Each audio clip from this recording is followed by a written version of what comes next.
JEE मुख्य परीक्षेच्या दुसऱ्या सत्रासाठी अर्ज दाखल केलेल्या विद्यार्थ्यांना एनटीएनं दिलासा दिलाय। अर्ज भरताना काही चुका झाल्या असतील तर विद्यार्थ्यांना 27 आणि 28 फेब्रुवारीला चुका दुरुस्तीसाठी विशेष संधी देण्यात आली आहे। सांगली शिवसेना युबीटी पक्षाच्या महिला आघाडीनं नीलम गोऱ्हे यांच्या विरोधात जोरदार आंदोलन केलं। शहरातल्या स्टेशन चौकामध्ये महिलांनी हातात पोस्टर घेऊन जोरदार घोषणाबाजी केली। यावेळी आंदोलक महिलांनी नीलम गोऱ्हेंवर जोरदार टीका केली। जळगावच्या यावल तालुक्यातल्या अजरावरमध्ये मुंडोबाच्या यात्रेला सुरुवात झाली आहे। तब्बल महिनाभर चालणाऱ्या या यात्रोत्सवात मुंडोबांनी अग्निडाग घेण्याची प्रथा आहे। भाविकांनी अर्पण केलेल्या वस्तू आपोआप अग्निडाग घेतल्याचं म्हणतात। भिवंडी वाडा या 64 किलोमीटरच्या राष्ट्रीय महामार्गाची दयनीय अवस्था झाली आहे। रस्त्यात खड्डा की खड्ड्यांमध्ये रस्ते अशा प्रकारची परिस्थिती आहे। धुळीमुळे वाहन चालकांचे हाल होतात। रस्त्यावरचे खड्डे तात्काळ बुजवावे अन्यथा आंदोलन करू असा इशारा नवनिर्माण सामाजिक संस्थेच्या वतीनं देण्यात आला। संपूर्ण राज्यामध्ये शिवसेना युवा सेनेच्या वतीनं शिवकार्य सदस्य नोंदणी अभियानाला सुरुवात झाली आहे। येवल्यामध्ये युवा सेनेच्या वतीनं शिवकार्य सदस्य नोंदणी अभियान राबवण्यात आलं। या युवा सेनेचे महाराष्ट्र पदाधिकारी कार्यकारिणी सदस्य यांच्यासह कार्यकर्ते उपस्थित होते। आयसीसी चॅम्पियन्स ट्रॉफीच्या ग्रुप बी मध्ये आज साऊथ आफ्रिका आणि ऑस्ट्रेलिया यांच्यात मुकाबला होणार आहे। रावळपिंडीत दुपारी मॅचला सुरुवात होईल। साऊथ आफ्रिका आणि ऑस्ट्रेलियानं आपल्या सलामीच्या मॅच जिंकल्या, त्यामुळे आजची मॅच जिंकून सेमीफायनलमध्ये स्थान भक्कम करण्याचा इरादा दोन्ही टीमचा असेल। मुंबईतल्या पालिकेकडून सुरू असलेल्या कचरामुक्त तास मोहीम राबवण्यात आली आणि या मोहिमेअंतर्गत एका महिन्यामध्ये तब्बल 1300 टनाहून अधिक कचरा गोळा करण्यात आला। यासाठी महापालिकेचे 36,000हून अधिक कर्मचारी आणि कंत्राटावरील 2,900 कर्मचारी काम करतात। आरटी अंतर्गत मुंबईतल्या 1148 विद्यार्थ्यांचे प्रवेश निश्चित झालेत। उर्वरित विद्यार्थ्यांचे प्रवेश शुक्रवारपर्यंत निश्चित करावे लागणार आहेत। निवड यादीतल्या पात्र विद्यार्थ्यांना 28 फेब्रुवारीपर्यंत प्रवेश घेता येईल। मुंबईमध्ये पहिल्या बांधकामाच्या ठिकाणी निर्माण होणाऱ्या राडा रोड्याची योग्य विल्हेवाट लावण्याच्या सूचना विकासकांना दिल्यात। त्यासाठी विशेष ॲप तयार करण्यात आले आणि त्याद्वारे राडा रोडा टाकणाऱ्या वाहनांवर लक्ष ठेवण्यात येईल। हे ॲप डाउनलोड करणं विकासक आणि कंत्राटदारांना बंधनकारक केलं जाणार आहे। Badlapur rotary club of smart city या संस्थेनं आदिवासी विद्यार्थिनींना सायकलींचं वाटप केलं। आदिवासी विद्यार्थिनींना शाळेत जाण्यासाठी 4 ते 5 किलोमीटर प्रवास करावा लागतो। या प्रकाराचा विचार करून जुन्या सायकल दुरुस्त करून विद्यार्थिनींना देण्यात आल्या। भायखळ्यातल्या प्रसिद्ध राणीची बाग महाशिवरात्रीनिमित्तानं पर्यटकांसाठी खुली राहणार आहे। राणीची बाग साप्ताहिक सुट्टीनिमित्तानं दर बुधवारी बंद असते। मात्र यावेळी 27 फेब्रुवारीला राणीची बाग बंद ठेवणार असल्याची माहिती मनपा प्रशासनानं दिली। कल्याण डोंबिवली शहराचा पाणी पुरवठा येत्या गुरुवारी बंद असणार आहे। 27 फेब्रुवारीला पाणी पुरवठा 12 तास बंद असेल। महानगरपालिका क्षेत्रातील पाणी पुरवठा सुरळीत राहण्यासाठी विविध प्रकारचे तांत्रिक कामं केली जाणार आहेत आणि त्यासाठी पाणी पुरवठा बंद करणार आहेत। मुंबईला पाणी पुरवठा करणाऱ्या 7ही धरणांमधील पाणीसाठा निम्म्यावर आला आहे। हा पाणीसाठा पुढच्या 6 महिने पुरेल। मात्र तापमान वाढल्यानं पाणीसाठा झपाट्यानं कमी होतोय। पाण्याची मागणी उन्हाळ्यामध्ये वाढते, त्यामुळे हा पाणीसाठा जुलै महिन्यापर्यंत पुरवावा लागणार आहे। कळवणच्या चणकापूर धरणातून 800 क्युसेक पाण्याचा विसर्ग गिरणा नदीत सोडण्यात आलेला आहे आणि रब्बी हंगाम पिकासाठी तसंच पिण्याच्या पाण्यासाठी प्रश्न सोडण्यासाठी पाणी सोडण्यात आले आहे आणि त्यामुळे पिकांना पाणी मिळाल्यामुळे शेतकऱ्यांमध्ये आता आनंदाचं वातावरण आहे। बोगस कागदपत्रांद्वारे गाड्यांची खरेदी विक्री करणाऱ्या टोळीला पोलिसांनी ताब्यात घेतले। आरोपी महाराष्ट्राबाहेरच्या व्यापाऱ्यांची नावं कागदपत्र करून कर्ज काढायचे आणि या कारवाईमध्ये 7 जणांना अटक करण्यात आली। त्यांच्याकडून 7.25 कोटींच्या 16 महागड्या गाड्या जप्त करण्यात आल्या।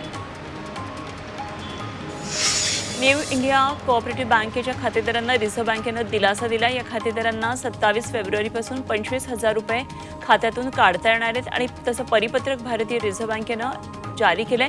एटीएम मधून ही रक्कम काढू शकता असं रिझर्व्ह बँकेनं परिपत्रकात नमूद केलंय।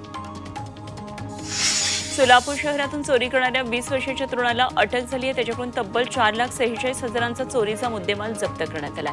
चोरीचा प्रकार सोलापूर पोलिसांनी 24 तासात गुन्हा उघडकीला आणून कारवाई केली। गोंदियामधल्या डब्बामध्ये माहेरी पत्नीला भेटायला आलेल्या जावयाची हत्या करण्यात आली। जावई आणि मेहुण्याचं भांडण झालं। या वादामध्ये मेहुण्यानं जावयाच्या डोक्यावर रॉडनं वार केले। उपचारादरम्यान त्याचा मृत्यू झाला। या प्रकरणात आरोपीला अटक करण्यात आली। कल्याणच्या गणेशनगरमध्ये एका घराला भीषण आग लागली. अग्निशमक दल घटनास्थळी दाखल झालं. आगीमुळे घरातलं साहित्य संपूर्ण जळून खाक झालं. सुदैवानं आगीत कुठली जीवितहानी झाली नाही. भिवंडीमधल्या डोहे गावातल्या एका शेतकऱ्यानं आपल्या 1.25 एकर शेतामध्ये विविध प्रकारच्या भाजीपाला पिकाची लागवड केली आहे. निवृत्ती गोरले यांना 3 महिन्यामध्ये 3.5 ते 4 लाखांचं उत्पन्न मिळणार आहे. येवला शहरामध्ये वाहतुकीला अडचण निर्माण करणारे व्यावसायिक यांच्यावर कारवाई करण्यात आली. अतिक्रमण मोहिमेमध्ये 3 टप्प्यात 4 हात गाडी जमा करण्यात आल्या आणि वाहतुकीला अडचण निर्माण होईल अशा भागामध्ये मोहीम सुरू राहणार आहे असं मुख्याधिकारी तुषार आहेर यांनी सांगितलंय. अतिक्रमण, बेशिस्त पार्किंग यामुळे फुटपाथवर गर्दी होतीये. मुंबईतल्या अनेक फुटपाथची रचना सदोष आहे. बांधकामाचं साहित्य निकृष्ट दर्जाचं वापरलं जातंय. अनेक फेरीवाल्यांनी फुटपाथ ताब्यात घेतले, त्यामुळे फुटपाथचं रूप बदलावं. न्यूयॉर्क शहराच्या धर्तीवर फुटपाथ बांधावेत अशी मागणी वॉचडॉग फाउंडेशननं केली. गोंदियामध्ये भारतीय जनकल्याण फाउंडेशन यांनी कंत्राटदार कंपनी विरोधात आंदोलन केलं. नवनिर्मित पुलावर मोठमोठे खड्डे पडले आहेत, मात्र अजूनही खड्डे बुजवण्यात आले नाहीयेत. लवकरात लवकर पूल दुरुस्ती करावा अशी मागणी यावेळी करण्यात आली. सोलापुरात डॉल्बीच्या आवाजावरून वादाची ठिणगी पडल्याचं पाहायला मिळालं. डॉल्बीच्या आवाजामुळे बहिरेपण आल्याची तक्रार एका व्यक्तीनं सोलापुरातल्या सार्वजनिक मंडळाच्या विरोधात दिली. बहिरेपणाचा बनाव असल्याचा आरोप मराठा क्रांती मोर्चानं केला. बदलापूर रस्त्यावरील पथदिवे गेल्या काही दिवसांपासून बंद आहेत आणि या रस्त्यांवरचे पथदिवे बंद असल्यानं या परिसरात रात्री काळोख पसरलेला असतो. त्यामुळे पथदिवे सुरू करण्याची मागणी स्थानिकांनी केली, तरी प्रशासन याकडे दुर्लक्ष करत असल्याचं समोर आलं. मुंबईला पाणी पुरवठा करणाऱ्या तलावांमधला पाणीसाठा अर्ध्यावर आलाय. तलावांमधला पाणीसाठा 7,47,000 आलाय. कडक उन्हामुळे पाण्याचं बाष्पीभवन आणि पाणी गळतीमुळे पाणीसाठा कमी झालाय. मुंबईकरांना पाणी जपून वापरण्याचं आवाहन महापालिकेनं केलं. एमपीएससीच्या दिरंगाईचा राज्यसेवेच्या शेकडो उमेदवारांना फटका बसतोय. 3 महिन्यांपासून नियुक्ती प्रक्रिया रखडली. परीक्षा उत्तीर्ण होऊन सुद्धा उमेदवारांच्या पदरी निराशाचे. एकाच परीक्षेसाठी अनेक दिवस वाट पाहावी लागत असल्यानं उमेदवारांची चिंताही वाढली आहे.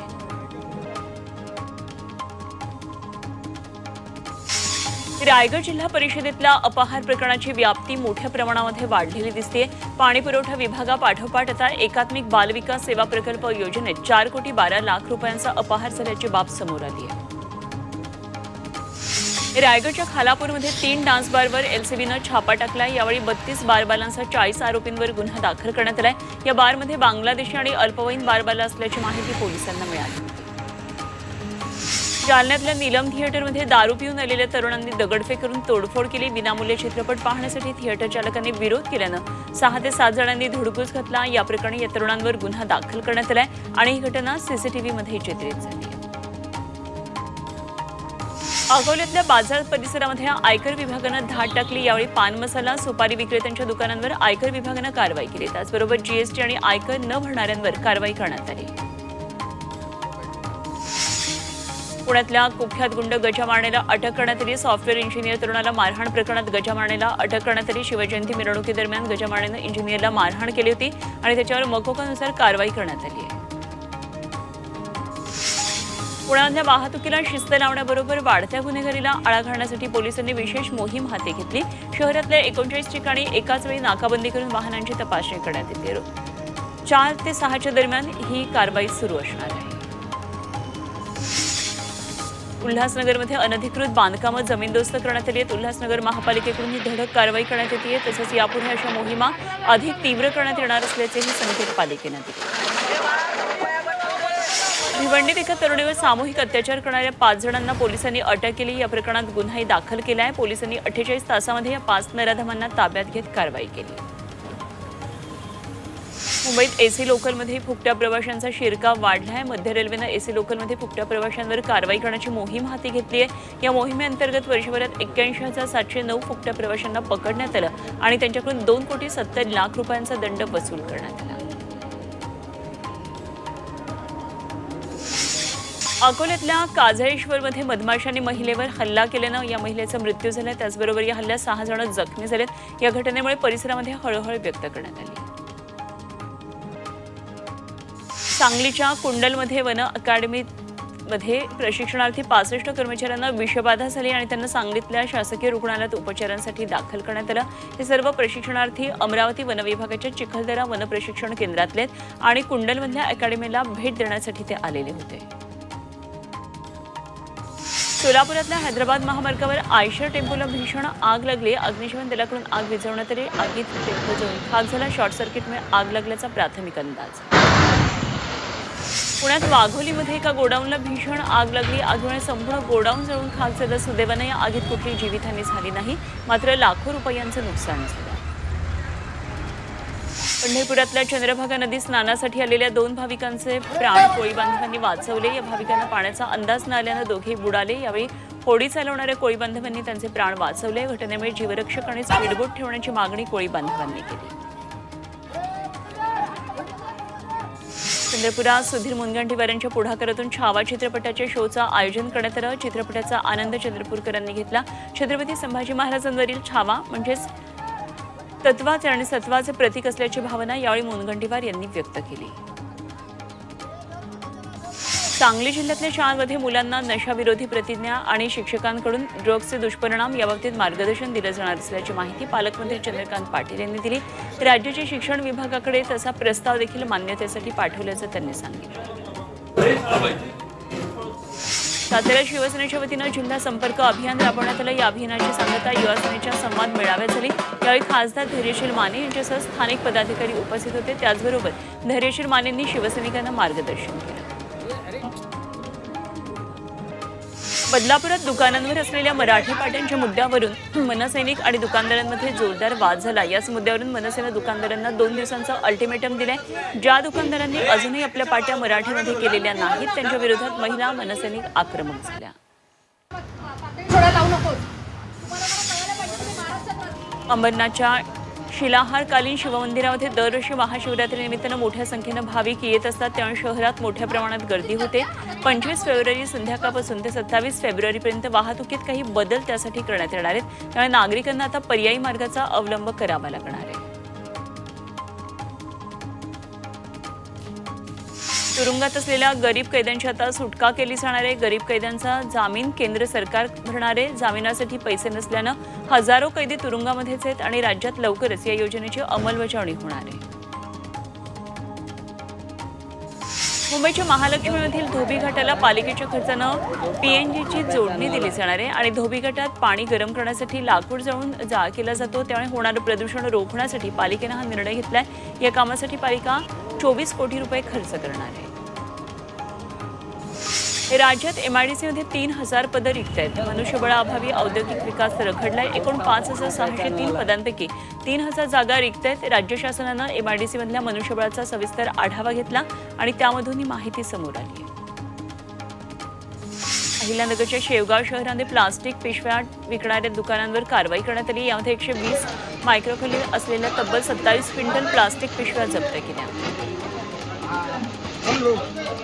पंढरपूर शहर पोलिसांनी अवैध गांजा वाहतूक करणाऱ्या वाहनांवर कारवाई केली आहे आणि यामधून पोलिसांनी 32 किलो 134 ग्रॅम गांजा जप्त केला। गांजाची किंमत तब्बल 6,42,000 इतकी आहे। या प्रकरणात 3 महिला आणि एका पुरुषाला पोलिसांनी अटक केली आहे। चंद्रपुरात राज्य मागासवर्ग आयोगाच्या होणाऱ्या सुनावणीच्या पार्श्वभूमीवर राष्ट्रीय ओबीसी महासंघानं आंदोलन केलं। आर्य वैश्य कमिटी समाजाला ओबीसीमध्ये समावेश करून घेण्यासाठी राज्य मागास आयोगाची उद्या सुनावणी आहे आणि या सुनावणीचा ओबीसी समाजाकडून निषेध करण्यात आला। अकोला शिवसेना उद्धव ठाकरे पक्षातल्या महिला आघाडीकडून आंदोलन करण्यात आलं। नीलम गोऱ्हे यांच्या प्रतिमेला यावेळी जोडे मारून निषेध केला। नीलम गोऱ्हे यांनी शिवसेना ठाकरे पक्षावर गंभीर आरोप केलेत आणि शिवसेना ठाकरे पक्ष त्यामुळे आता आक्रमक झाले।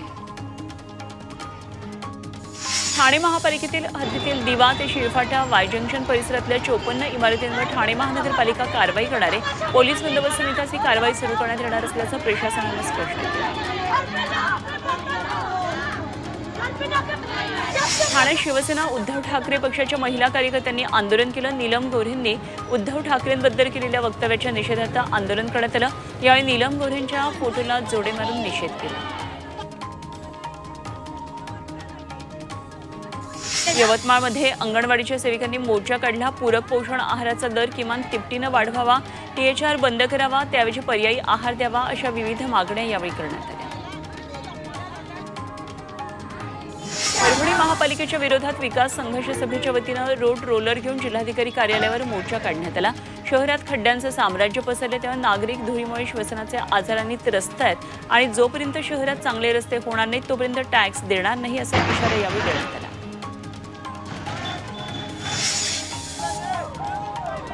मुख्यमंत्री युवा प्रशिक्षण योजनेअंतर्गत घेण्यात आलेल्या प्रशिक्षणार्थींना मुदतवाढ देण्यात यावी या मागणीसाठी प्रशिक्षणार्थी आक्रमक झाले. लातूर जिल्ह्यातल्या प्रशिक्षणार्थींनी जिल्हाधिकारी कार्यालयावर मोर्चा काढला.